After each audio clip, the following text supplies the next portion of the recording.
Hello' গাইছ, আপোনালোকে সকলোৱে গম পায় যে মোৰ এটা কোচিং চেণ্টাৰ আছে বৰপেটা হাউলিত, আৰু তাৰে কোচিং চেণ্টাৰটোত মই আজি ভিজিট কৰিছোঁ আৰু দেখি আছোঁ যে কি ধৰণৰ পেপাৰ কাটিছিলে। যিটো আমাৰ সাপ্তাহিক মানে চানডে এক্সাম হয়, প্ৰত্যেক চানডেত এক্সাম যিটো হয়, টেষ্ট পতা হয়, এই টেষ্টত কি কুৱেশ্যন কাটিছিলে, কেনেকুৱা ধৰণৰ কুৱেশ্যন কাটিছে।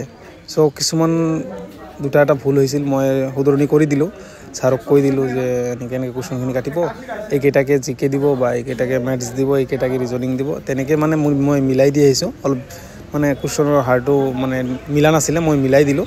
বাৰু যিয়ে নহওক, কুৱেশ্যনখিনি যিখিনি কাটিছে, কুৱেশ্যনখিনি বহুত ভাল কুৱেশ্যন কাটিছে আৰু বহুত ভাল লেভেলৰ কুৱেশ্যন কাটিছে।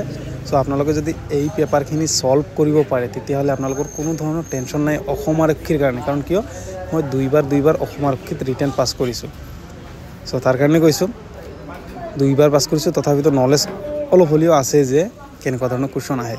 চ' যিটো লেভেলত কুৱেশ্যন কাটিছে, সেইবিলাক যদি ছল্ভ কৰা যায়, তেতিয়াহ'লে আপোনালোকৰ কোনো টেনশ্যনে নহ'ব। চ' আৰু আপোনালোকে যদি কোচিং লোৱা নাই এতিয়ালৈকে, যে ফিজিকেল কাটঅপৰ ৰখি আছে, যে ফিজিকেল কাটঅপ আহিব তাৰপিছত ল'ম, এইটো ভুল ভাবিছে। আপোনালোকে কোচিং নল'লেও ভালকৈ ঘৰত পঢ়িব, কাৰণ ফেব্ৰুৱাৰী মাহত যদি এক্সাম হয়, আপোনালোকে সময় নাপাব। চ' এইটোৱে আছিল এইটো ভিডিঅ'ত। আৰু যদি কোচিং ল'ব মন আছে, স্ক্ৰীনত নাম্বাৰ দি আছে, প্লিজ কণ্টেক্ট কৰি জনাব আৰু কুৱেশ্যন লাগিলে জনাব।